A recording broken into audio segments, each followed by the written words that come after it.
Like I know NFL expansion, like there were so many rumblings about having an NFL team in London. And it's like that's so unreasonable for travel schedules. I think that was kind of Like fake. that's just like imagine you play Sunday night like or just Sunday at 1 p.m. and then you have a Thursday game in London. Like that's ain't no way. There's no shot. Like No. it would just make it so complicated. And then like I feel like I've heard rumblings of like different leagues going to Mexico City as well. And it's like Mainly the NFL. those international teams is it's just too far. Like Canada is different because like I think it's like over like 80% of the Canadian population at least is like in like the southern whatever percent.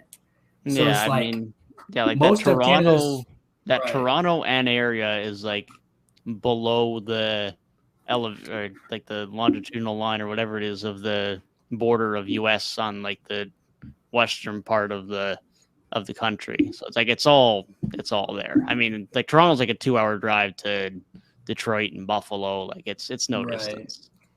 Like because most of like the population is more south, but like any other international like Mexico City, London, especially like that stuff is just too far. That is I think Mexico City is a lot more reasonable at least. Than London, especially. Yeah, I don't know. Like even Mexico City's a ways though. It is like, pretty I mean, far.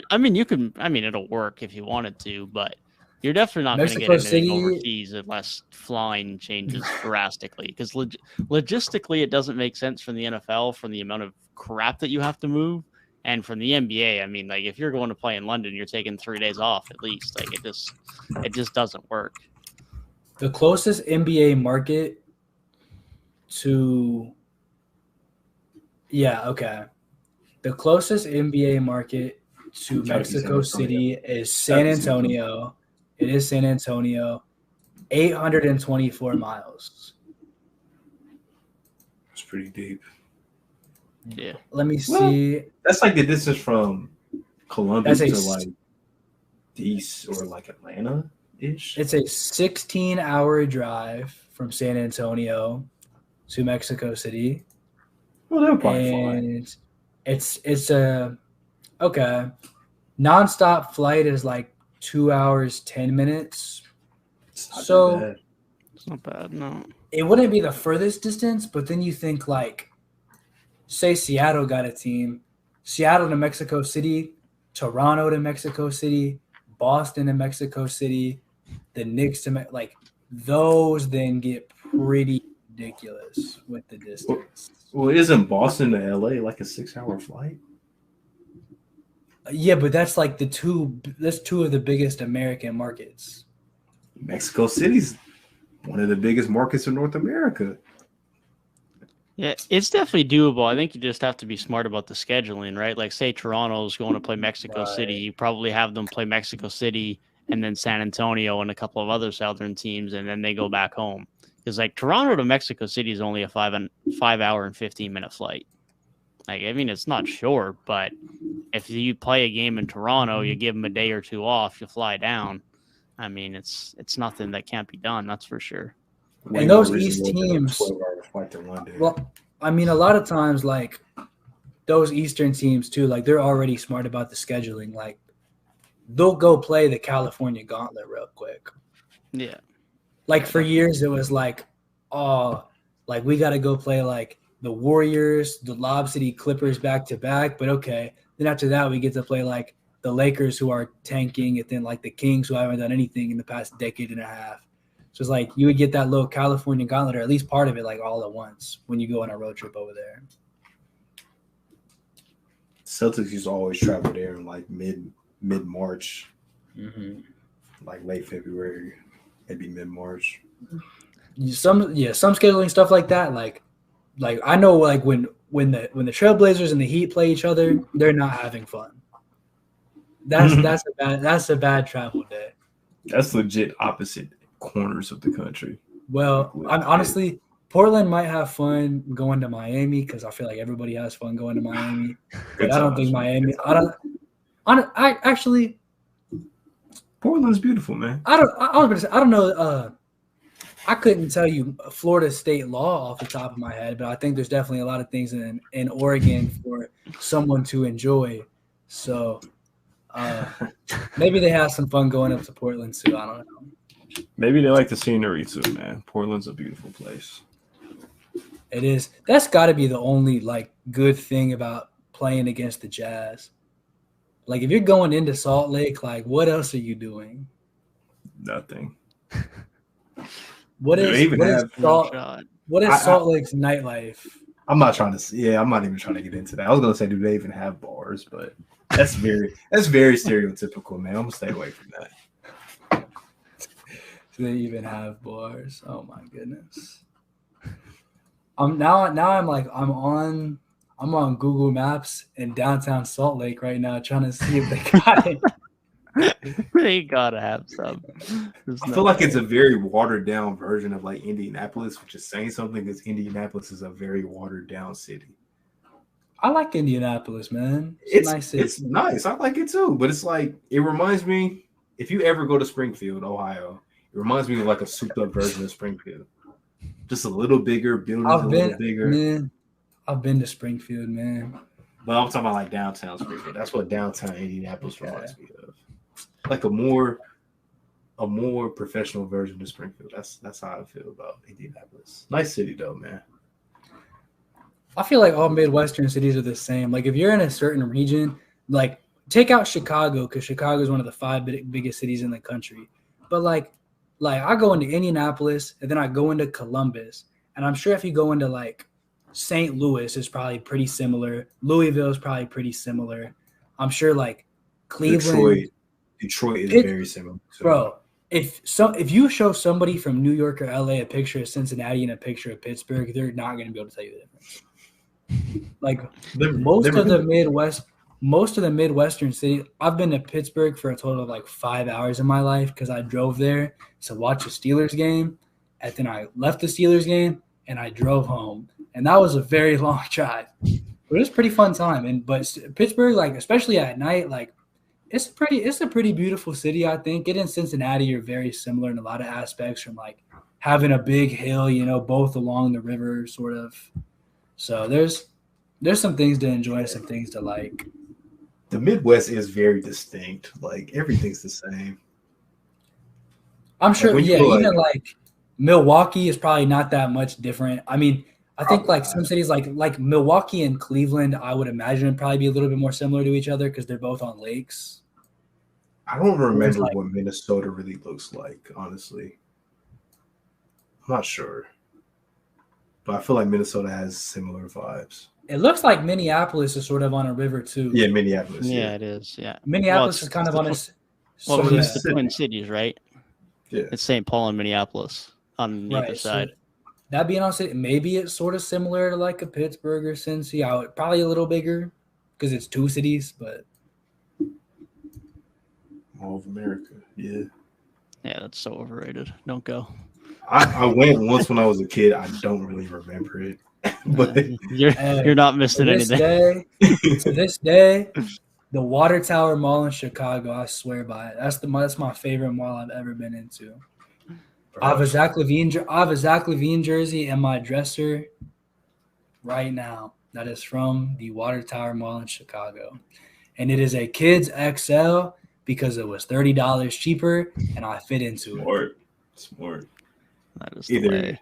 Either next year I'm either going to Chicago or moving there. It's one of the two. We'll just see which one we got. There. I'm applying to the Bulls if they have a position open. I'm applying. Because that is the city I would love to live in. Even though I've never been there, I would just love to live in that city. So what you're saying is you're going to acquire the pod some Bulls tickets. Yes. Indeed. Okay. Indeed. All right. I do like the sound of this a lot suddenly. Wherever I end up, I got y'all with tickets, man.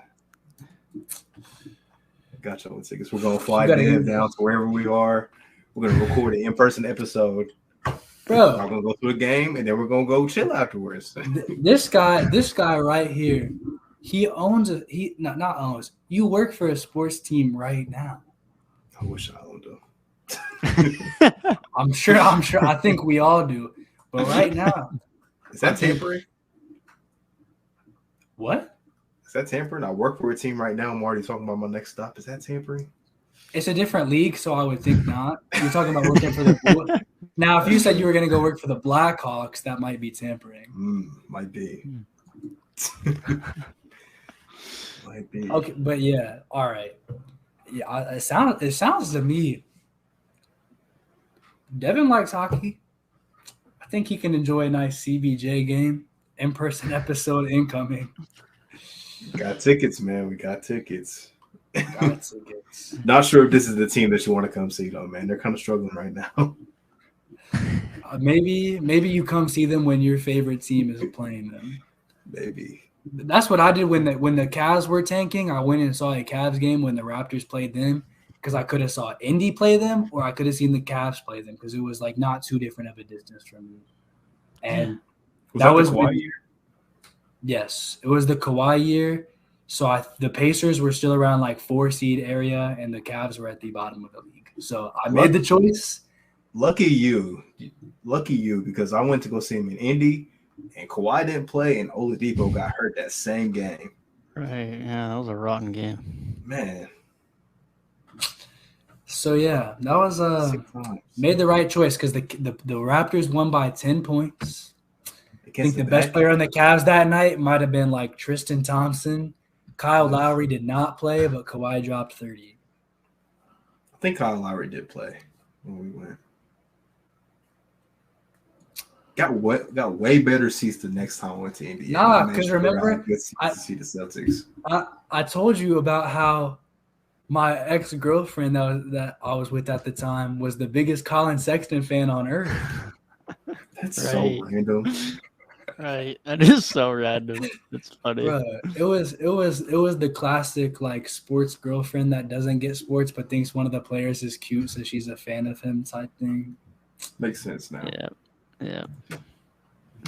Still never heard a woman say that about Colin Sexton though. Not saying that they don't exist. I've just like never heard that. I'm sure. That's it like was a very like low key. Okay. I'm sure it's a lot more common among people who live near and around Cleveland that like around that time, like compared to like I'm sure there's a lot of people in Cincinnati who are like, oh, I really like this Bengals player because he's like kind of, but it's like people halfway across the country do not care about the Bengals. I mean, maybe they do a little bit more now because they went to the Super Bowl, but I'm used to, for the past 20 years of my life, nobody outside of Cincinnati cared about the Bengals. Yeah. That's fair. That is fair. Yeah, them flights to Columbus do not be looking pretty. Those tickets better be paying me. I already know it's a lot. Yeah, anywhere outside of Canada is brutal.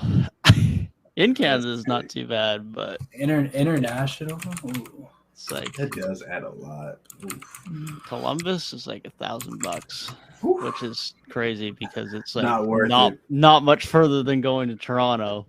And I could go to Toronto for about half Wait that. A second. Not about. I literally could go to Toronto for half that. I was tripping for a second. I saw flights to Saskatoon from Columbus and it was like from $763 round trip. And I don't know if this is like just because it's Christmas week, because it put me automatically on Christmas week. Okay. God. But okay, let me look at Monday. I'm gonna look at like January 16th to 20th, or like to 19th. What is it looking like?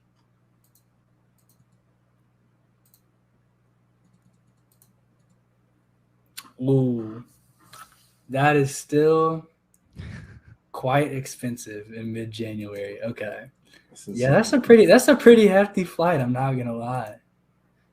Yeah, that's just the way it is, unfortunately. I mean, even to get to the other side of the country, like all my family's in Newfoundland on the other side of the country. I'm like, that's $1,000 a ticket, like, just to stay in your own country. But just how it is. But I mean, I'm usually on like 2 or 3 connecting flights to get there, so it's a long ass day. Round trip to LA mid-December is like $300. Yeah, from here. Jesus. So yeah, okay, those Saskatchewan, those Saskatoon is taxing crazy. Better off driving damn near. What would I be to LA? Yeah, This is what start of January. I'm like 770. Bro, that they are taxing. I know like prices are usually a little higher in Canadian dollars, but still, that is a stupid amount of money. Yeah, it's not ideal. That is for sure. It's not ideal. I think my plane tickets going to like Rome round trip were like 1,000, and that's literally like that's pretty across good. That's across the ocean and half a continent. That's pretty good. That is really good, actually. If I'm going to Rome in mid-January, I'm paying like $1,600. That is wild. Yeah, that is not for the cheap. That is sick. Bro, why is it so expensive? Saskatoon is literally taxing crazy. It's just where I'm at, man. In the middle of nowhere. Middle of nowhere. Oh, what? But flying out of Regina and going to Rome is $1,100? What the heck? Free. That's funny. How do you save $500 by driving 2 hours down the road? That makes no sense. I drive 2 hours down the road to a smaller airport. No, that is real with the airports because every time, because my mom lives right in the middle of Cincinnati and Dayton. So every time we check Cincinnati Airport and Dayton Airport, and there's always a significant difference. When I went to New York last year, I think it was last year, like I was looking at those flight tickets, very significant difference between Cincinnati and Dayton. And it's quite literally maybe an hour. Yeah, that's maybe an hour. And it's like, I can drive half an hour this way and pay this, or I can drive a half hour this way and literally pay like $120 less. Like it doesn't, I don't understand airports. And it's never consistent. Like one time I flew out of Cincinnati because it was cheaper. Next time I fly to Florida, I fly out of Dayton because it's cheaper. Like it's never consistent. Never done Columbus though. I feel like Columbus is always expensive. Columbus, yeah, I've never had to fly out of Columbus because I've never been on a trip out of here since I'm always with my family on trips usually, except for that New York trip. But that was with redacted. But redacted. That's all I can say at that point. That's all I can say at that point. Nobody has to know, man. It's all good. Yeah, at that point, cheap. I just look at like cheapflights.com or like Expedia. Cheap flights to Saskatoon. They got like Regina, and that's about it.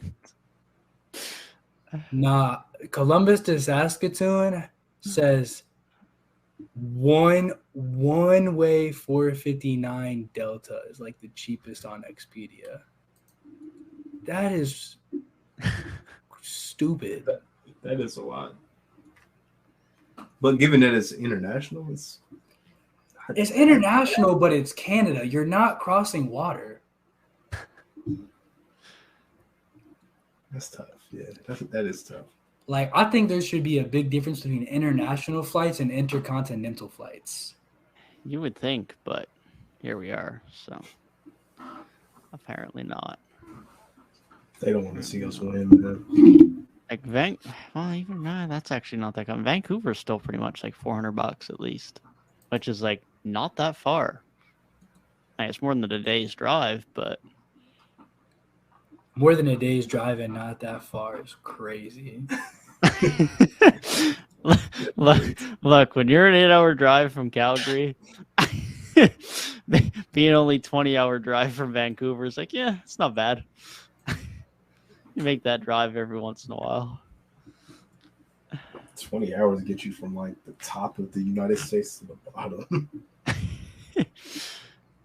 20 hours would, I don't even know what it would do in top to bottom because there's nothing above. Take me to the middle of a forest somewhere.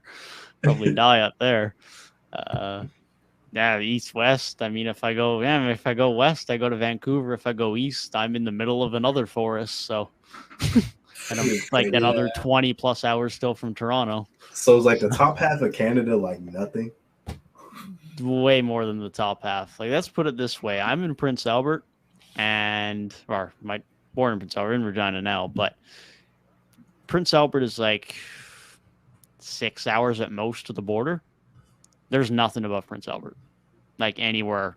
If you go up anywhere in the country from that area up, there's nothing. The only like actual population center that isn't like 10,000 or less in that area is a big oil sand spot called Fort McMurray in northern Alberta. It's right at the tip of Alberta, and that's about 80,000 people. Other than that, there's like a couple of communities of 10, 15,000, and those are the capitals of their respective provinces in the far north, and that's it. And that is absolutely it. That's wild. Like, Edmonton's probably the biggest northern population center, and that's about 1 million people. It's about as far up as Prince Albert is, just in Alberta. But after that, I mean, there's absolutely nothing. I mean, there's some small communities, of course. I mean, there's small communities all the way through northern Canada, but I mean, it's nothing. I mean, if you're up there, you're on whatever they call it for special pay for increased costs, and you might have your fruits and vegetables come in once every week or two when you got to go in as soon as they come in or they're gone, and you don't have any for that next week or two, and they're about double the price as they would be in a normal city because they got to get them transported in up these crappy highways. And I mean, yeah, it's an interesting way to live for sure. It is. There's a reason why the population of Canada is small as big as the country is. I mean, there's just no one living up there. Bro, Yukon and Alaska just in general gotta be just complete ghost towns. Yeah. Just like, I'm thinking, because you're saying like not much north of Edmonton, and then you just look at like Alaska being significantly more north than that. Like, I know there's a lot of nice stuff to see, like tourist wise, but Alaska has to be like dang near nothing then. Yeah. I mean, when you talk about Yukon, like Yukon is like relatively big size wise. Like, I don't know what its actual size is relative to anything, but it's a very large area. Like, it's probably bigger than I'd say majority of US states. I think it's bigger than all of them except Alaska. Yeah, literally. Yeah, well, there you go. It has 40,000 people. Hey, it has 40,000 people. My hometown, literally Middletown, Ohio, probably has around the same amount of people as Yukon does. Yeah, and that's about me with Prince Albert. That's about 40,000. Like, and that's the entire territory. And I think the Northwest Territories and Nunavut, the two other territories, would be about the same thing. They might have slightly more or less, give or take, but I mean, that's just how it is up there. Yeah, I'm looking at a map right now. That is crazy. Bro, I just have, this is probably going to sound really stupid because I was honestly like pretty solid at geography, just like in all levels of school. But like, I just like look at a world map and I just look at like what's close to what. And it just always throws me off every time. Like, you just like America and Russia were dang near at war for like 40 years. And the distance between Alaska and Russia is like literally the tips of each are probably less far apart or similarly far apart than like Cleveland and Chicago. Maybe Pittsburgh and Chicago. If you want to be technical, by actual legal land, they're separated by 2 kilometers. If you really want to scare yourself, by actual landmass of Alaska to the tip of Russia and Siberia, it's like 40 kilometers. But There's 2 islands like right in the middle of that little strait, and the one's owned Diomede, by Russia and one's by the U.S., and they're separated by 2 kilometers. the Diomede Islands. Yeah, that's what they're called. Yeah, Even like looking at it, like just like they say, like that was like the land bridge, like theoretical land. I don't even want to say theoretical because I think it's proven that like everybody came over on. But then it's like you look at the whole like Beijing Sea and that whole like southern round of it, and it's like that was probably all just a landmass at one point too. Like the way it's really connected so smoothly in an arch. Yeah. Like that was definitely just. I mean, obviously it was one thing at one point because it was like Pangea and a whole supercontinent and everything. But even like close to what the modern world was, and even just like looking at stuff like I don't know what like. Until I went there, like I didn't realize that Turkey and Greece were like right next to each other. Yeah. Like that just never clicked in my head because I'm like, yeah, one's kind of like in Europe, and I was thinking like, oh, maybe sort of like toward the middle, and then I'm like, Asia's like Western, or I mean, Turkey's like Western Asia. But it like never clicked to me that they were for real like neighboring countries like that. Well, that's the thing is like everything in Europe is closer than you think it is because European countries aren't that big compared to what we're used to. It's like you can be hanging out in France, you can drive for 10 hours, and it's like, oh, okay, we've crossed through 5 different countries now. Like, well, yeah, talking to British some buddies that I was on that cruise with over the summer, they'd be like, yeah, we're just driving down the highway going somewhere, then all of a sudden like the signs kind of change and we're like, oh wait, are we in Wales right now? That's really just like, dude, that's crazy. I know Tyrik knows how that is. That's the most British guy. That's the most British guy in Columbus. But my dad used to live in, I think, Germany, and he would say like, yeah, like it's so easy, like just to end up in a different country, like just driving for a couple hours. Yeah, which is just like insane because some states you drive for like 6 hours, like, and you're still in the same state. Like Texas, you drive from the top of Texas to the bottom, like probably takes a little more than like 6 hours to do so. Yeah, definitely. I'm thinking of like, if I wanted to do that in Saskatchewan, I'd probably be 10 hours. Like, I'm guessing. I've never done it. No one would do such a thing because there's no reason to, but it would probably be about 8-10 hours. Bro, people in Portugal ending up in Spain is probably like me being in Cincinnati, driving somewhere in Kentucky and ending up in Indiana for like 10 minutes. Yes.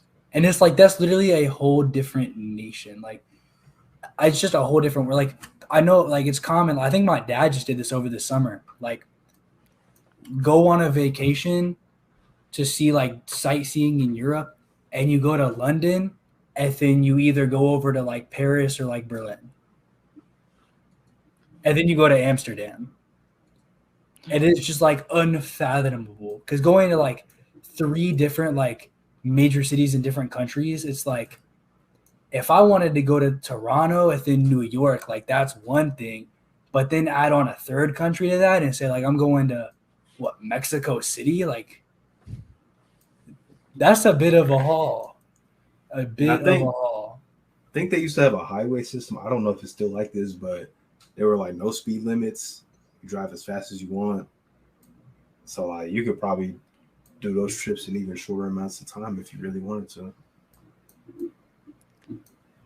Yeah, I think there was some road like that in Germany. I don't know if that still exists, but the Autobahn, I think it was called. Yeah, something like that. The Autobahn, that's the classic no speed limit highway. Yes. You gotta take everything. But yeah, like, even on that same, like, things being closer than you think, like, I didn't realize India and China were that close to each other. Yeah. Like, I knew they were both major Asian countries, but it's for real, like, not that far at all. No, I mean, they share a border for a part of it, so. Exactly. But like, China really be sharing a border with everyone, so. Like, New Delhi to China is not too bad of a drive. Probably you to Calgary is New Delhi to China. China is really a big ass country. Like, that is crazy. Yeah.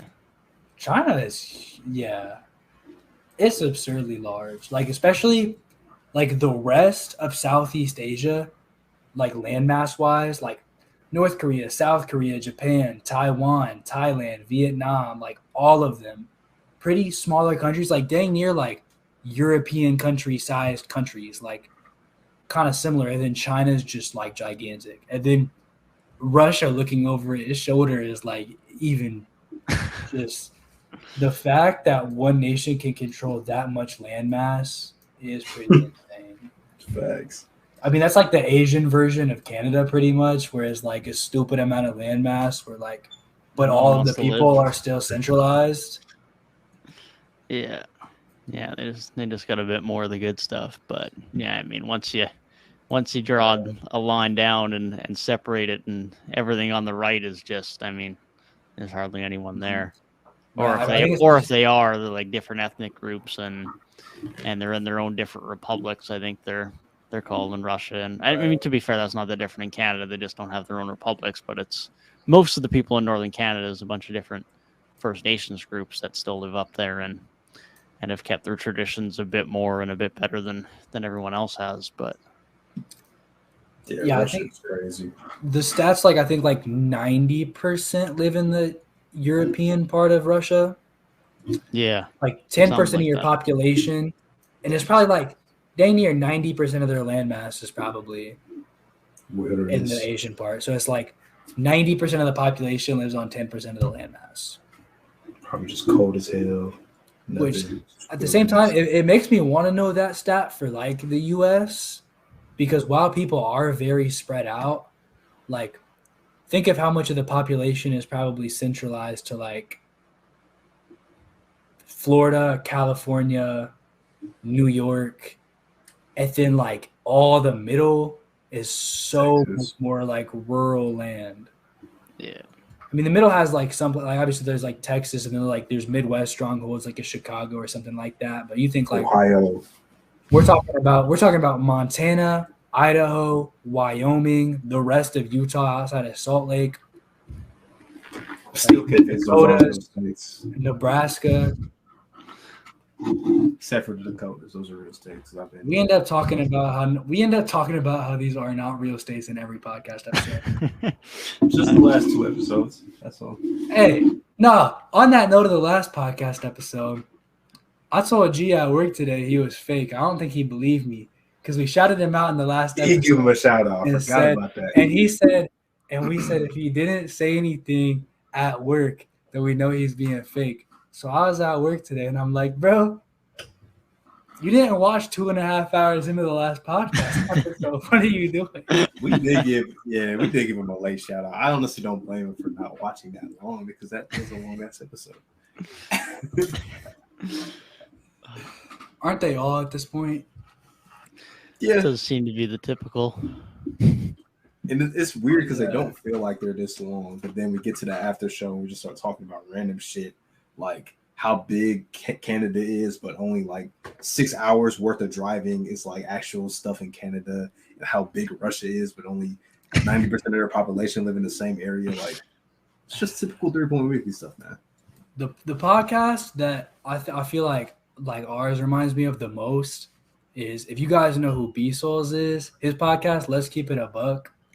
Like it's occasionally framed in like the most commonly talked about thing is probably basketball related stuff. But then a lot of it is like kind of reacting to like stupid hot takes, just like cultural stuff around it more than like super serious in-depth analysis all the time, even though they can make some good points about things. But then a lot of times they will just get into random stuff. And it'll be like a 2.5 hour episode, and they'll just be talking about like random stuff, or like they'll get like 30 minutes in and they're like, all right, that's all the basketball talk for this episode. That's what makes it fun. Facts. Like I love basketball, but I don't always want to talk about basketball. Yeah, that's very true. Very true. My life is definitely a lot more than basketball. Put it that way. All right, I'm gonna throw this out here. 2.5 hours in question. Top 3 North American cities that you want to go to that you have not been to. That we want to go to. Okay. Can I start? Go for it. Yeah. Okay. Mine's kind of easy. It's basic. I mentioned Chicago because I've never been there. Like, actually been there. I've been in like the airport, but I've never actually been to Chicago. So that's one. Toronto's always been super intriguing to me. That's probably two. And I gotta pick a Mexican city, man.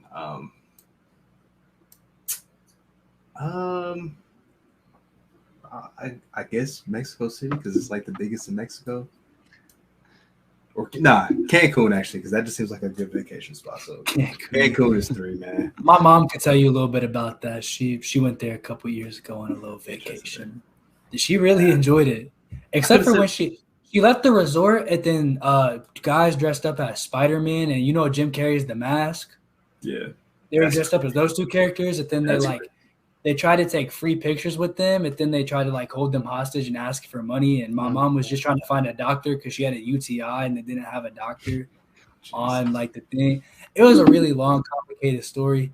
We joke about it now, but it was don't leave the resort. If you go to Cancun, do not leave the resort. Beautiful resorts, a lot of really nice people, but I mean there's just places like that you go to that's the way. I mean, that didn't have the UTI problem alongside it, but I had a similar thing in Vegas where like buddy comes up and drops us a disc or what was supposedly a disc of music. It wasn't a disc of music, but disc of music, gives it to us, and then within 2 seconds later is asking for $20 for it, right?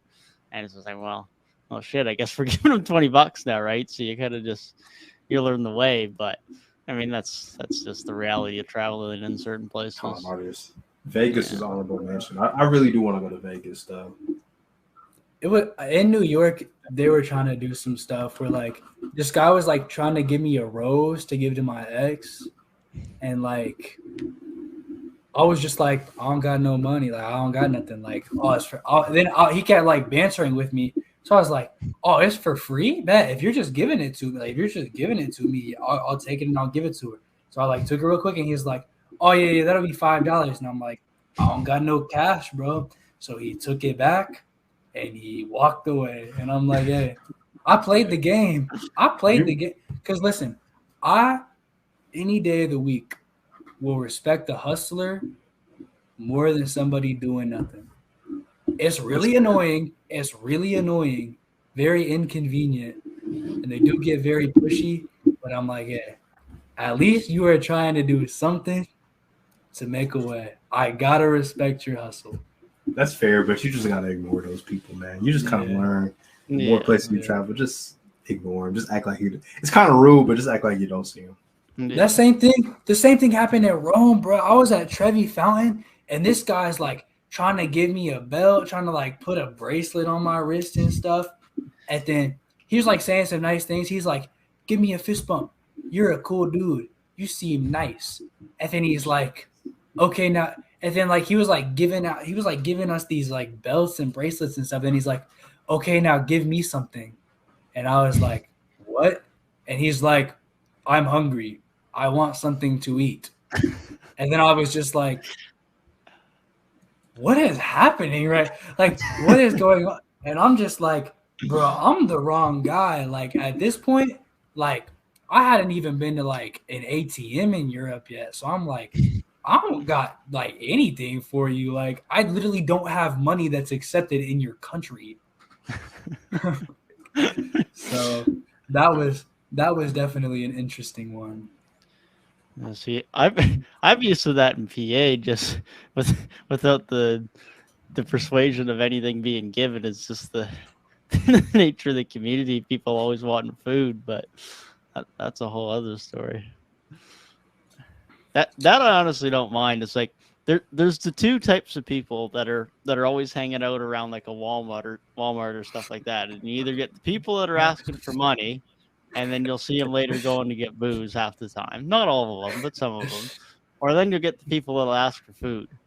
And I'm always a bit more open to helping the people that ask for food because I'm like, yeah, okay, if you're hungry, like I'll get you some food. Right. So it's like if you're asking for food, like that's all good. Like if I got the means, I'm more than happy to help someone get some food. But when it's the people that are just looking for money, it's like, let me help the next person that wants some food instead. There's a certain level of like I think it like you have to have enough and be comfortable.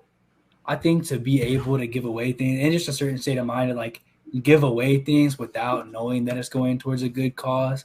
And so it's like in my mind, like I've always been more of like okay, I want to donate money and help people, but I'm more of like a donate to charity kind of guy. Cause then it's like, okay, I know what my money's going towards at least. And like I'm doing something good and being like charitable, but it's like controlled. Like I know it's not wasted. And so that way, like I don't have to rely on somebody's personal ethics. And not saying that people like that do just give to random people are like wrong or like that's bad.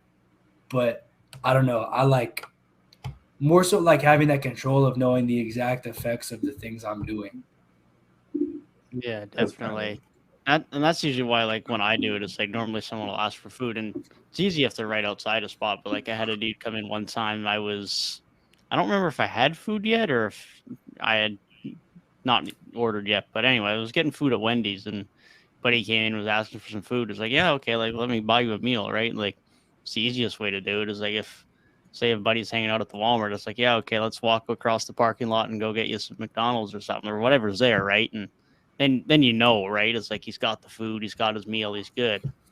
And that's the ideal situation. And you know you're helping someone out, you know it's going to something good, and then you know that he's got a meal, right? So I mean, those are the ideal situations. So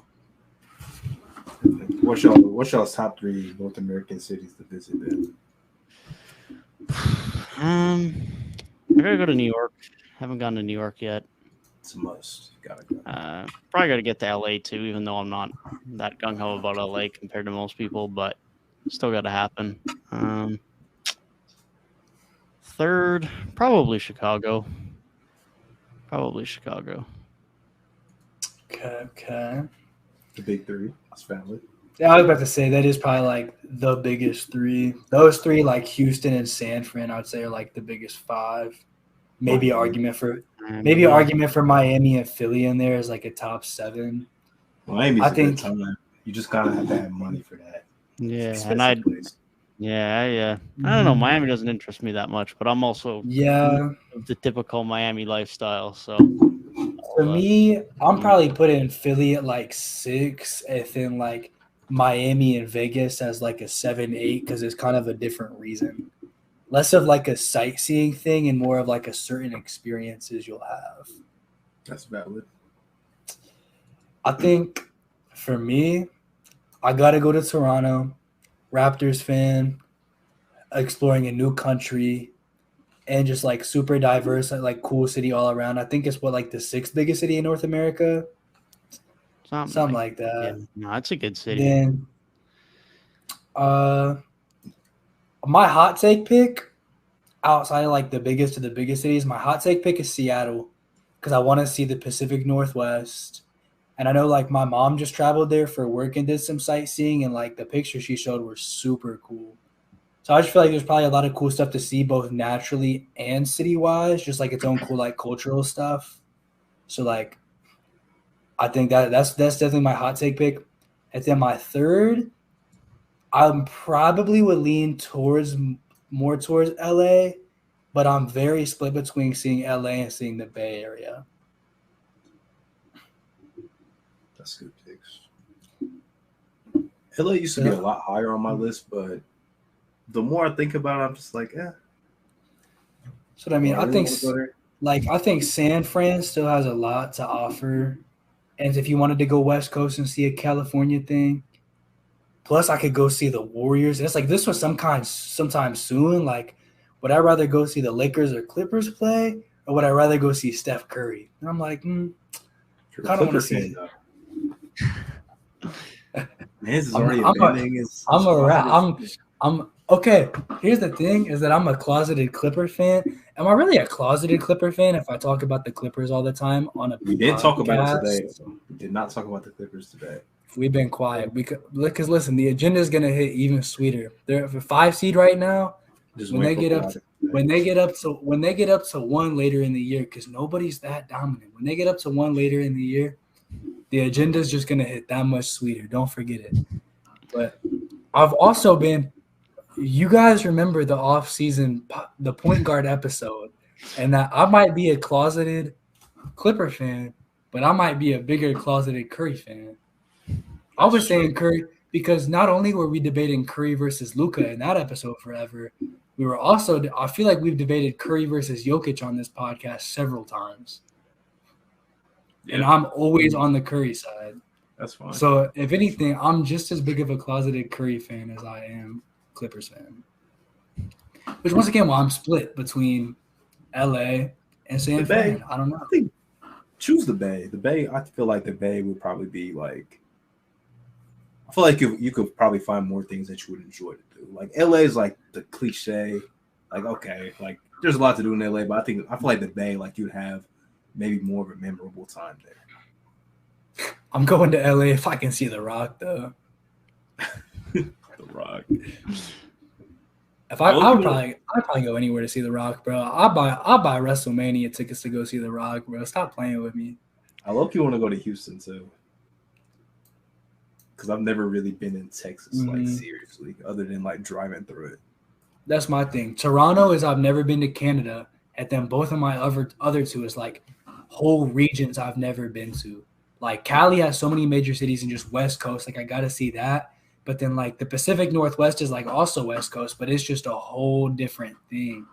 So that's why I'm, like, it's different. So, yeah, something like Texas like that, too. Like, I've seen Chicago. That's, like, the biggest thing in the Midwest.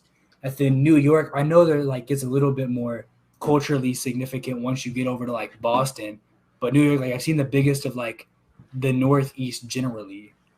And then, like, I've been to Florida before, so it's, like, the Southeast, like, seeing the big – I've even been to, like, Gulf Shores in Alabama.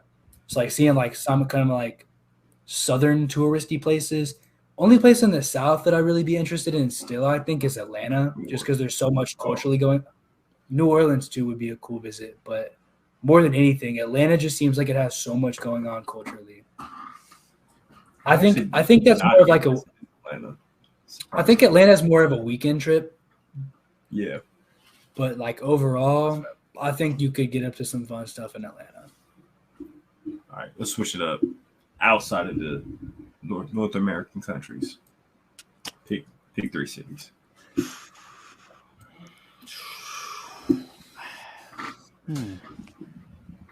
This is harder to think of because there's so many more options. Yeah, it is tough. It is tough. Think of countries, but cities is tough. I've been to some now. Like, I've been to Rome, so that's off. So that's off. I'm not gonna say I want to go more with cities, but now that I've like I've been to Rome, it's like I got one of the heavy hitters out of the way. Because that's like the most important city. I have a couple out of the way. Okay.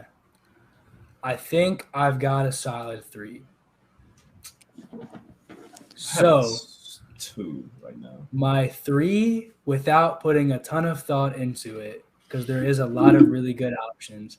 Like, I have like honorable mentions is like, to be honest, I don't really care that much about Paris, but my honorable mentions is Berlin and Amsterdam. Because Paris, I'll just hear like the locals are kind Paris of is overrated. Not Paris very nice. Definitely overrated. What I will say nice. Paris. What's with the Paris land? Oh my gosh, it was nice, but like when I was there, it was like it's nice. It wasn't my favorite place on my trip. Like, I got a sidetrack. Maybe I'm not a big city person, although I know I'm not. But like, I feel like a casual. I have to sidetrack. I have to sidetrack because listen. So I was at Thanksgiving, and my dad's cousin was in the Air Force, right? So he was stationed in Paris for a little bit. Bruh, they were telling these stories. He was like, you know how you're like in grade school and you like go to the YMCA on a little class field trip or something to like go like learn how to play a sport? Mm-hmm. They went to, what's it called, like Roland Grand or something, where they play the French Open? Roland Garros. Roland Garros, yeah. Roland Garros. Just to learn how to play tennis at like 3 years old. Like, they for real just went down the road and just went. And then this was the craziest thing, right? So because they were like associated with the United States Embassy through being there, like through the military. So they were in like some like international school, right? So they get invited to some birthday party apparently. and they go, and like half of the PSG guys are just there because one of my, I guess he's my third cousin. One of my third cousin's like classmates is the son of one of the PSG players. So they're like, oh, like these are some pretty famous guys. Surely Mbappe doesn't walk in. And so then she shows us a picture on her phone. There's her son at like 3 years old just posing with Mbappe in a picture casually. I'm just like, what the fuck?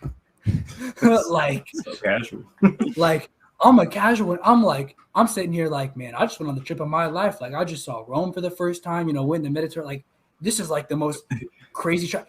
I'm like, casually went to a school birthday party and you saw Mbappe was there. I'm like, bruh, I was going to a school birthday party and we were eating bowling alley pizza. Like, what is this? Good times, though. I'm like, bro, like they were literally just telling me these stories of living in Paris. And I'm like, dude, this is crazy. It's crazy already because I just think, especially because their youngest son, that he was born there because he was only like 3 at the time. So he like, for real, was just like speaking French cool. Like he was just thinking in French. Like he just casually be speaking it. And to me, I still say being bilingual is like the coolest thing ever. So I was already amazed. But then they're telling these stories of like meeting Mbappe, learning tennis at like Roland Garros. Like it doesn't help that on Tuesday I watched a Navy movie. And every single time this stuff happens to me, I'm like, now I got to enlist. Like, I can't go without it. I don't know, because Tyrik, I know you're a part of a military family, so I don't know if you ever have those moments where you're like, damn, they just did some really cool stuff. I guess I got to enlist. And it's like, I don't know if I seriously would do it, but at some points, I'm like, dang. Nah, I hear my dad's stories, and they're, like, intriguing, but I never once really ever considered joining the Air Force, like not one time. Yeah, that's the only it's not even about like national pride or like wanting to serve the country or like anything like that. It's for real just like they just go crazy places. Like I'm not trying to be in the trenches in Nam, but like if you're gonna send me to Paris or London or something, like aren't you alive because they got stationed like your parents got stationed in England. So yeah, like that's some cool stuff. Like that is some cool stuff. That's valid. That's valid. All right, but you're not picking Paris though. After that, because I'm not about to meet Mbappe. Said the bar too high. If you said I could have those experiences that they had, I'm in. Okay, so my 3 would be London, probably the most important city in Europe. And like Rome is the most historic, but I've already been there. So I'm going to go with London because there's still a ton of history. It's especially going to be easier because they speak English. So like just in terms of like ease of access, like if we didn't have tour guides and we're on excursions and like a lot of the Greek and Turkish places, I would have been mad confused, man. I'm not going to lie. So, like, London for sure. Then my hot take pick this time, I say the second for the hot take pick again. It's a tie between Barcelona or Madrid. But when I was flying back from Rome, just looking at, like, Madrid or just wherever we were flying over in Spain from, like, a mile above the ground, bro, Spain is beautiful. That's all I can say is Spain, like the whole color, like it's a different color scheme and it's a different type of architecture and a different kind of beauty from like the other places. But just something about the way Spanish architecture looks has always looked so appealing. And I know the food's going to be fire. And then my last, I can't make them all Europe. So then to round it out, my other one is going to be Tokyo. WP. Because completely different side of the world, completely different side of the Eastern world as well, like complete opposite end of London. So different culturally, but just so much going on there.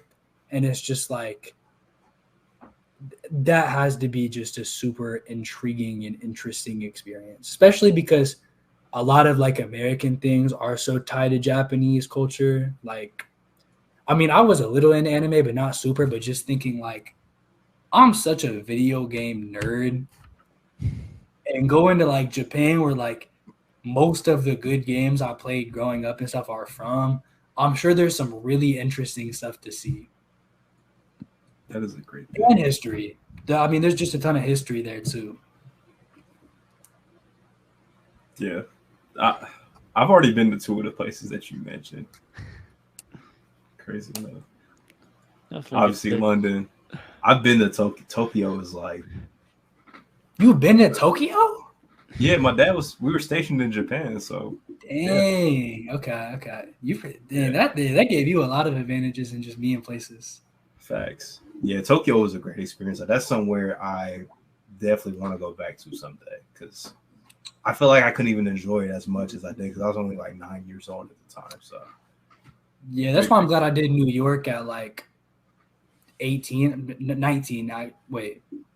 It doesn't matter. As like a young adult rather than being like 10, because it's like I got to experience it on my own, like walk around, like kind of do stupid navigating type stuff. And then like, I went and had like a nice romantic dinner in Little Italy. That's cool. I'm not doing that when I'm 10. I went to this ramen shop called Ichiran. That's literally, I still like put people on to like, it's literally, I don't even want to get started on that ramen because I'm not going to stop. And so it's like, just like because I was on decision making and I could just do the stuff I wanted to do and just like explore it on my own terms, like city wise, I think it's so much better to go like when you're older like that. Definitely. That's valid. You got your 3 cities yet, Dev? I think so. I got to go Berlin because anything Germany history fascinates me, and I'm not a big history guy, but I learned when I was in France that if I can actually pick up on that history in person and go through stuff in that way, then that's just a completely different experience than reading about it, and that's super interesting to me. So I got to go to Germany in some facets. So I got to go Berlin. And this one's going to be way off the board. I'm going to choose Zurich in Switzerland because Switzerland is just oddly fascinating to me. They're just a very unique country in Europe into themselves. And that's just a very unique culture that I want to figure out more about because it's like everyone in Europe there is kind of in a similar mold, more or less. And then Switzerland's just like, yeah, we're here. So definitely got to check out there. And last spot I'd probably choose is Rio de Janeiro in Brazil, just for something different outside of Europe. Very different culture. Get to experience some of the different culture, different foods, different festivals, and get out of my comfort zone a bit because that is not my comfort zone, but be something a little bit different because otherwise I'll probably just hang out in Europe all the time. That's a good one, man. I was thinking about that.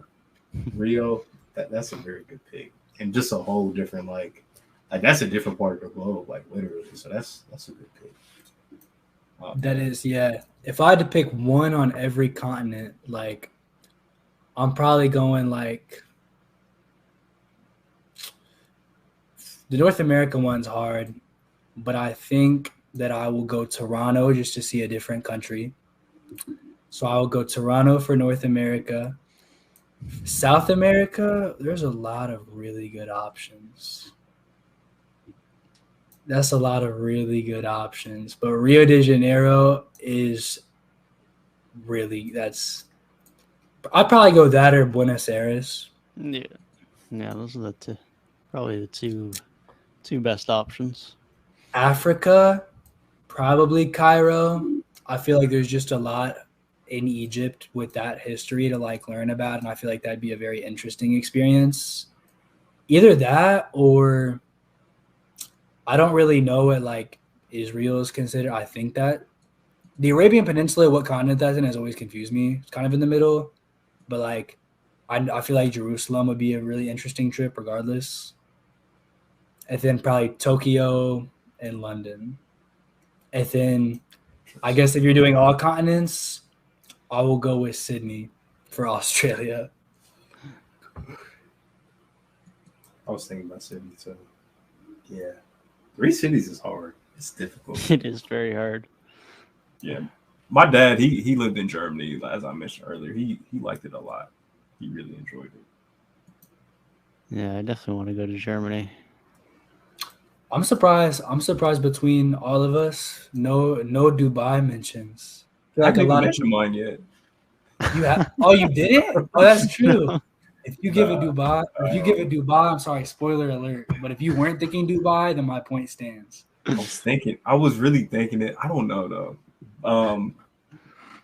First off, Paris is on the list. Don't know why y'all are slandering Paris like this, but it's on my list. Gotta go to Paris. Overrated.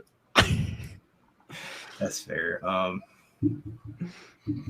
I did like how Gabe mentioned Barcelona, and that kind of like flipped me, man. I feel like Barcelona would be a very, very like fun trip to go, like a city to be at. So that'd be my second one.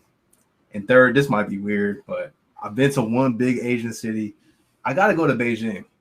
Have to go to Beijing. I feel like that's a must, man. That's somewhere I've always wanted to visit, like since I was a little kid. Don't know why.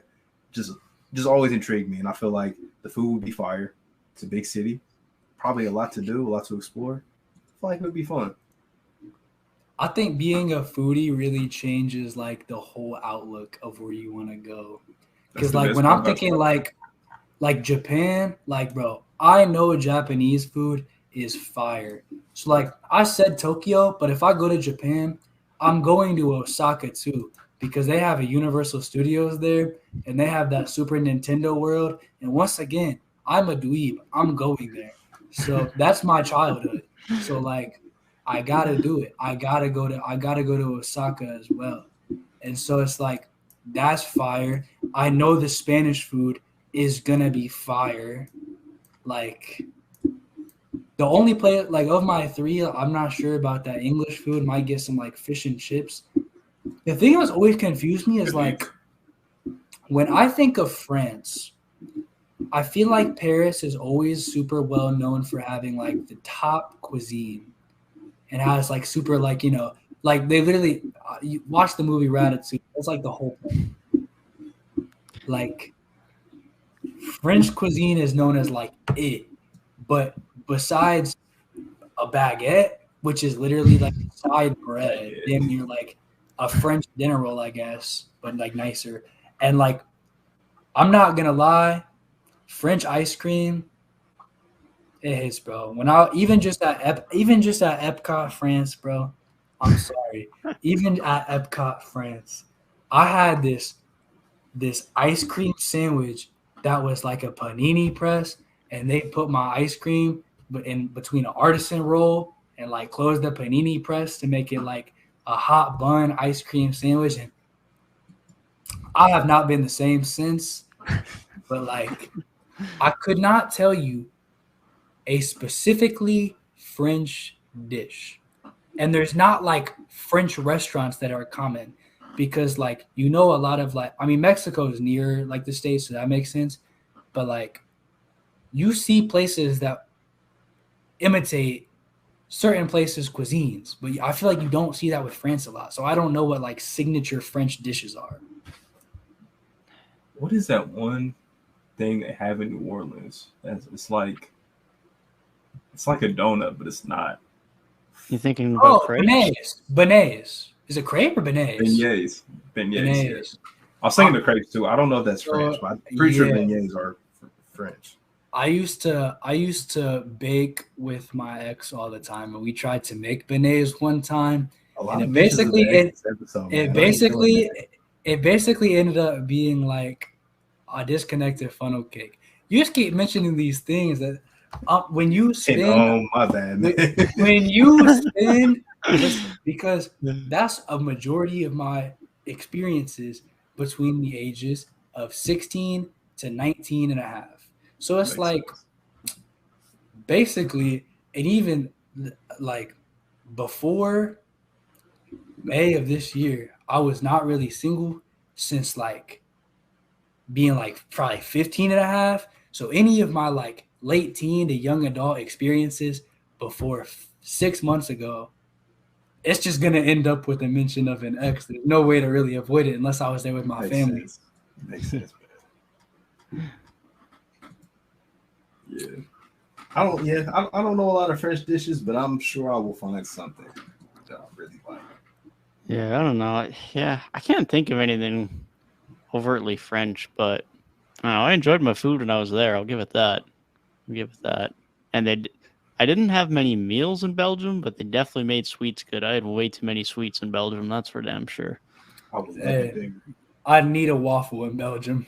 Literally though, like the first city we were, well, I guess I was only one city in Belgium, but the first day I was there, it wasn't really a store, but you kind of could walk into it. They had a little roof underneath it. It was just fully a waffle place, and you get your waffle, you decide, like, I forget what the options were, but it was literally just like they weren't making healthy waffles or anything remotely close to healthy waffles. You were getting your chocolate sauce and whatever toppings you wanted on it, and that was the way they were going, just hot off the press. And then you just ate them in your hand and had the messiest hands until you found somewhere to wash them, and it was great. It was so good.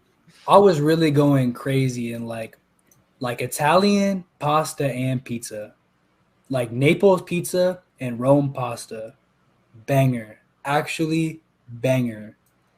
In Greece, I had just about everything except a gyro, and the only thing I wanted was a gyro. Why didn't you get one? Because there was not I don't want to talk about it. There wasn't enough time, and they just like weren't selling them at the places I was going. But I had pretty much like every other big thing in Greece. Fire. It was all just fire. Absolutely. And Turkish food is underrated. Because listen, what Greece and Turkey were doing to me, like the quality of the food itself, like not just like what the dish is, but like I hate tomatoes, bro. Like I cannot stand eating a tomato. When I'm in these places, like they just made these like bogus ass little like it was just like some like bruschetta bread or something. Like it was just like a little like thing of it was just like a little bit of bread, and then just like some I think it's like feta cheese or something, and then like some like tomatoes. And it's just the most basic thing in the world. But it was hitting so hard for no reason. And it's like I'm eating this like, bro, I don't even like tomato. And the same thing in Italy. Like, I'm like, these foods that I normally don't even like, I'm like eating in these dishes overseas, and suddenly they're good. So then when it like gave me just this big like spark plug moment of like, dang, the food quality in America is probably not great. Which I already knew that it wasn't as good as some other places with like preservatives and all that kind of stuff. But like, I'm thinking how much better like the Italian, like Mediterranean food was. And now I'm just thinking like, bro, if I go get some Chinese or Japanese food actually in China or Japan, it's different. I'm finished. And then here's the final straw, bro. If I go to Mexico, I'm finished. I'm cooked, bro. The only thing cooked is me. That's why I wanted to include an Italian city on my list, because I love Italian food so much. Get the pizza in Naples, bro. You will not regret it. You will not. I will come back. I will come back 10 pounds heavier, bro. Oh, me too. It'd be so bad. No, but here's the thing. Is that you can for real eat and eat and eat and eat. I did not gain weight on that cruise, bro. And I wasn't gaining weight, bro. I was literally, because I had the unlimited alcohol plan. I know I'm 20 years old, but the age is 18 in Europe, so it was legal. I had the unlimited alcohol plan. I had like 16 drinks a day on this cruise ship. Jesus. And it was all like different cocktails, different. Like it'd be like a couple glasses of wine at dinner, and then like a couple like cocktails or like some vodka or something in it at the bar. Like I'm smashing like a Guinness and an Irish car bomb at the pub, and then I'm going and drinking rum and cokes at like the club there. So it's like I'm having all this different stuff. You know how many times I even felt like I had to throw up? Zero. None. Not a single time. And the thing is, like, you eat and you eat and you eat and you eat. I'm having all this pasta, this pizza. We had like unlimited food. So I'm going and getting pizza at the little shop on the boat at like 2 a.m. All this different stuff, just eating as much as I want for dinner, getting dessert every single time. And you just don't gain as much weight because the preservatives and the stuff in the food is so much higher quality. And that's why so many European people are so skinny, despite eating a bunch of food. Man's had the summer of his life. That's all I heard. No doubt. I didn't even get started on the espresso, bro. I was y'all know I'm cooked on. Just how many times have I got on this podcast at like 8 p.m. and I'm just like, yeah, I just had some coffee like 30 minutes ago. Too many. Like, if I had a coffee at 8 o'clock at night, I would be up basically into the sun rises. I just know I'm cooked going to like any of these places, because that's the thing, is like America has its cuisine. Like, people act like it doesn't, but like a lot of stuff is American type food. Like, you're talking like wings and shit like that. And like, especially like Southern, like some Southern comfort food especially has a little bit more identity and stuff like that. But like a lot of American food is based in imitation. So then like when you go and you try the real thing, from my light experience, I know it's different. So like actually trying that full out, being a foodie is damn near the most exciting thing about traveling to different countries for me. I think it is Definitely. the most exciting thing, personally. Definitely. I think it is. Which just shows how we are as people. Okay, I feel like that's a lot of people too. It's just like, bro, food hits so hard. Especially on vacation, man. Yeah, no doubt. I always be eating way too much on vacation, but like I ain't You got stopping, so That's the only time. That's the only time you can get it, bro. Like when we're in these different places on like our excursions and stuff, like we're just buying shit. Like we're just buying different foods. And I hate going on vacation with people and they try to eat something that you can get back at home. Like, no, we are in a different place. We got to try something that we cannot get anywhere near where we're from. Dude, I would have actually like beat the shit out of somebody if they got like chicken tenders. I would have been so angry. Bruh, I was sick because we were at this place in Rome at like night. It was like just like the hotel restaurant. But bruh, they had several main course options. And I think I got like some like fish dish or something. And like one or two of the people at our table like that were with us got like a burger. I'm just sitting here like, what? Like, you got a burger? And they got the burger, and it wasn't good. The burger was mid as hell because, listen, you know how we say, like, the imitation Italian food, like, Olive Garden is not the same? Bro, you're like, when people from Italy try Olive Garden, they're like, this is terrible, and they don't like it, and they leave. So they thought it was a great idea to go to Italy and get the burger. Bro, you just did the exact same. You just got the imitation American food in Italy. Like, it's not going to be the same. Yeah, terrible decision. That's the time to try something new. Yeah, definitely. Kind of defeats the purpose. Yes. The Mediterranean food, though, quite underrated. Quite underrated overall. Definitely good eats. That a nice little tzatziki appetizer. It's Indian food's also good too. So I feel like I gotta touch all of these like areas at some point because I tried. It wasn't in India, but on that cruise ship I was on, they had like some curry in like an Indian section. It was pretty solid. Like I didn't expect myself to like curry very much, but curry, I'm a closeted curry fan in more ways than one. Curry is really good, man. Both on the court and in the kitchen. Very good. On the court and in the Chef kitchen. Curry. I don't even know, like, do y'all have a specific, like, favorite kind of food? Like, some people are really big, like, Italian food fans or, like, Mexican food fans. Because I don't know if I have, like, a favorite. I'd probably say my favorite's Italian. I care about pasta way too much. Yeah, I feel like Italian's leading the way. Probably. I do like Chinese food, which is Asian cuisine in general. Mexican's cool. I can definitely tolerate some Mexican food. I'm trying to get more on the seafood though. I'm trying to like up my seafood game. I love seafood, bro. If I'm on vacation, I get seafood damn near every time because it's almost always at a place near the coast. Yeah, that's how I am when I go back to Newfoundland. So much seafood. Like, honestly, talking about like going places to travel for food, I would 100% go to Boston just to try the seafood. Because I know that Boston Harbor, like probably lobster and stuff, gotta hit. Probably hits really. Gotta hit. There's no way it doesn't. Definitely.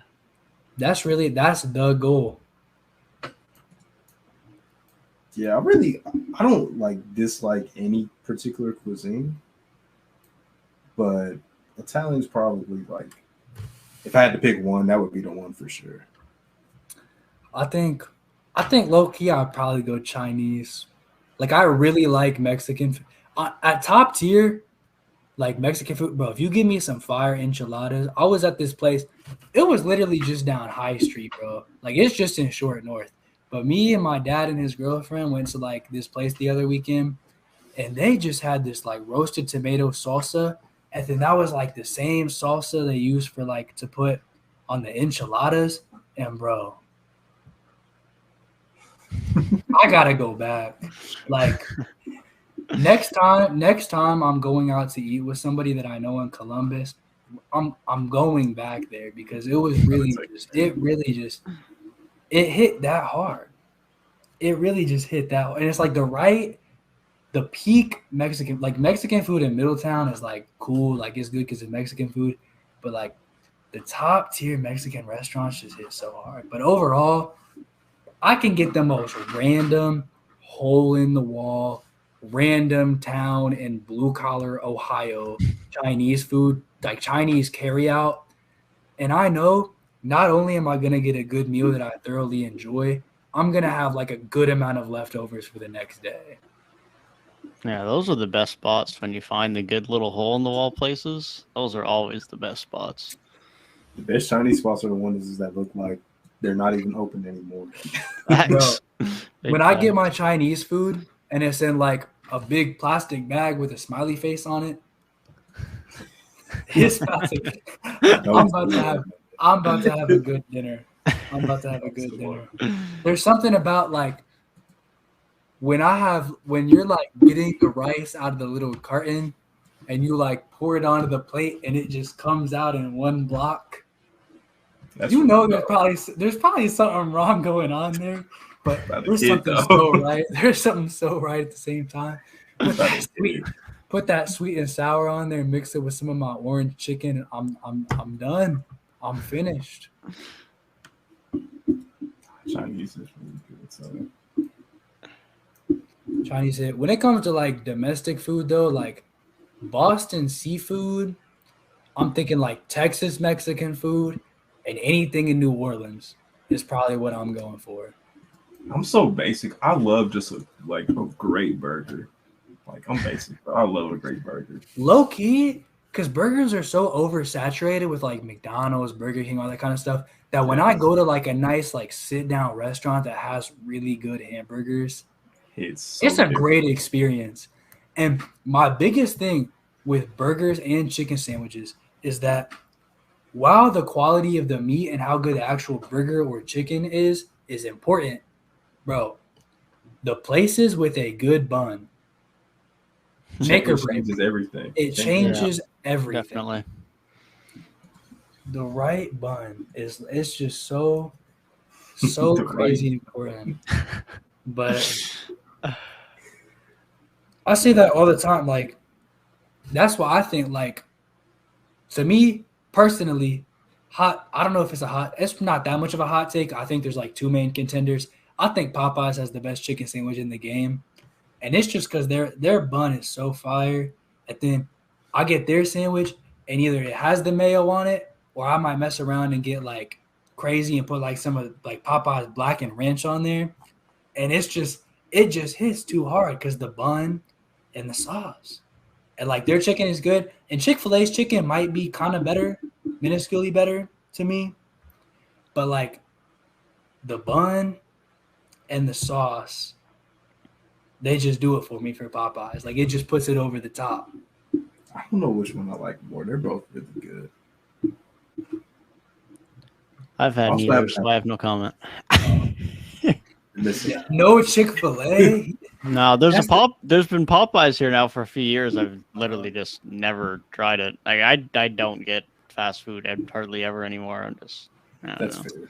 I don't anymore, but I used to. And then I did for a while over this summer because I was driving a lot for work. Yeah, that's fair. Try the Popeye chicken sandwich. We need a review, man. We need a review sometime. I'll have to grab it sometime. Study season with finals is coming up. I'm sure I'll grab something eventually. Since moving to my apartment, I can't even think of the last time I had fast food. I could probably count it on one hand.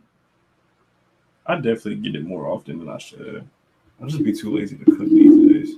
Nah, bro. Tyrik, I'm not gonna lie to you. The one time that I've been to your apartment, I didn't even go inside, but just driving with you there, and we're driving, and we passed by that Cane's, and I'm just like, I'm glad I don't like Cane's that much. I'm just like I think we literally got to where we were going after that, and I'm like, dang, I'm not gonna lie to you. I was low key about to ask you to stop at Cane's real quick. You know what's funny? You know what's funny? I think after I dropped you off, I think I got some Cane's. Because I had to eat all day and I was hungry. So that's how it goes. But yeah, if I had to drive by some stuff like that, it'd probably get mad tempting. I'd be like, oh, it's late. I've been at work all day, hard at school and at work, I don't want to cook tonight. Let me take off. I can get it just this once. But the fact that I leave work and I walk straight home, and the only thing I pass is Chick-fil-A, and Chick-fil-A is good, but half the time it's closed by the time I'm walking by it or about to close. So I'm like, okay, I'm not going to go there this late, so I just walk straight home. And I think it helps me resist that temptation. The last fast food token I have right now. Go to Wendy's, get that peppermint frosty. It is so good. It is delicious. Okay. So might have to do a couple of reviews for a few weeks time. We have new menu items too. I just haven't tried those, but that was the first time I had Wendy's in maybe 2 or 3 years, and I forgot how decent Wendy's is for a fast food place. 3-point weekly segment. We need a milkshake / ice cream tier list. Chick-fil-A is towards the top once again. I might give Dairy Queen the nod. I don't know though. A local favorite, Gabe. You have to try Graders, bro. It's so good. Have to try Graders. Have you had it? Man. I've had Graders plenty of times. That's a Cincinnati staple. I thought we brought it. I might have been thinking of somebody else there. So good. Nah, Graders. Graders is a hit. I think it was either them or Cold Stone has some Buckeye type flavor, and I thought it was fire because I love peanut butter chocolate flavored anything.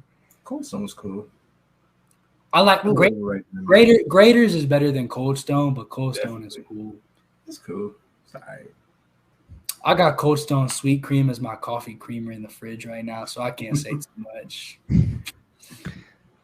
Man's got a deal.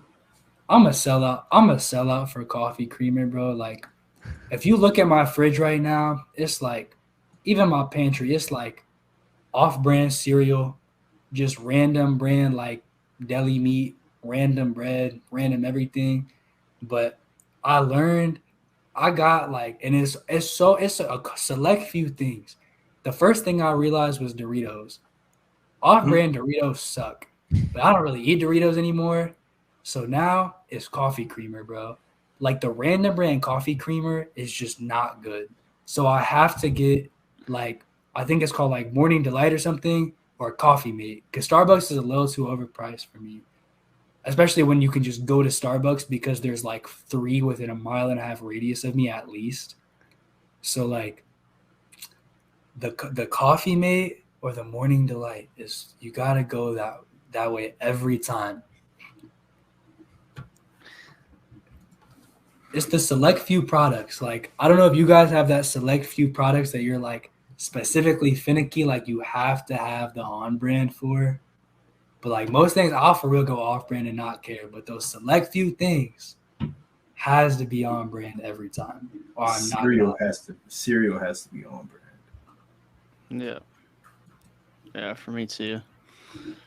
Too many times growing up where we didn't have Cinnamon Toast Crunch, we had the other stuff, the other brands. To me, sometimes it's okay. I've been on a little bit. This is gonna sound really random. I've been on a little bit of a Frosted mini wheat kick recently, but I'll get like random Frosted mini wheats or like I think honey nut Cheerios. I'll get any honey nut Cheerios, bro, because I swear they all taste the exact same. Yeah. But like Cinnamon Toast Crunch, Reese's Puffs, Captain Crunch, stuff like that. You gotta go with the real thing because it's really not the same. Remember they used to have off-brand Cheez-Its. Did not hit the same. Bro, chips are like the biggest thing. I think chips are the biggest thing. Like, I mean, if it's like tortilla chips, I will take the Kroger brand in the heartbeat. Bro, I'll take any tortilla chips. I'll probably take any wavy because I'm probably gonna use it for dip anyways. Yeah. I'm gonna take like any, even like barbecue, salt and vinegar, like just like the brands of like regular potato chips. Yeah, those are stuff like Doritos or like Call Me Crazy. I kind of like Takis. Cheetos, most of that, especially like hot Cheetos, gotta go with the on brand. Gotta go with the on brand every time. That's facts. Also, I've been a complete sellout this entire semester on Grippos. I be keeping Grippos stock. Like I try to eat pretty well. Grippos is the exception. Grippos is the exception. Grippos hit different. It's something about. I could really eat a whole bag on one sitting. Like they are that good, bro. Devin, have you ever heard of a Grippo? No, I have not. Bro, they're really an Ohio thing. They're really. It's an Ohio thing. It's these barbecue chips. You can look it up if you haven't seen it. Yeah, it was founded in downtown Cincinnati. Yes. It's a Cincy State. I will stick up for a little bit of spice to it. Whew. I think it's a lot of it is spice, but it's like the just it right is low-key a lot. Spot. It's just the right like the bottom of the bag ones. I'm like, different. That's kind of rough. But I definitely be having to catch my breath eating those, bro. They were a little hot. As a Cincinnati kid, I go to bat. You can ask Tyrik about how often I talk about Skyline in the workplace environment. It's an ungodly amount. But Grippos are like the second crown jewel. They're first in my book, but I see what you're saying. They hit. They absolutely. This is all I got to tell you about Grippos. So when my great uncle, he passed like probably a year and a half ago. Rest in peace. But he moved to Texas to be with it because his daughter like got married and moved out here, and that's where she was starting her family because she went to like college in like New Mexico or like somewhere out there. So they moved to Texas, and that part of the family was out there. My mama would for real send like whole boxes of Grippo to Texas all the time to stock this man up. And every time we had a family get together, we'd have these big boxes of Grippos. And it wasn't even like you can get like a box that has like the mini chip bags in it. I'm not talking about that. It was a box. Think of like the size of your laptop and then make that a box instead of just like, two faces. Grippos. Straight Grippos. Probably even a little bit bigger. That's funny. That is funny. I don't know if I would do that, but they are that good. They are worth that for sure. We have a few things like that from Newfoundland though, so I get that. Caramel log bars is the one. I don't know how to describe it, but it's a candy bar or whatever, chocolate bar, some mix of the two. They always send down a few boxes of those, and Snowballs is the other one.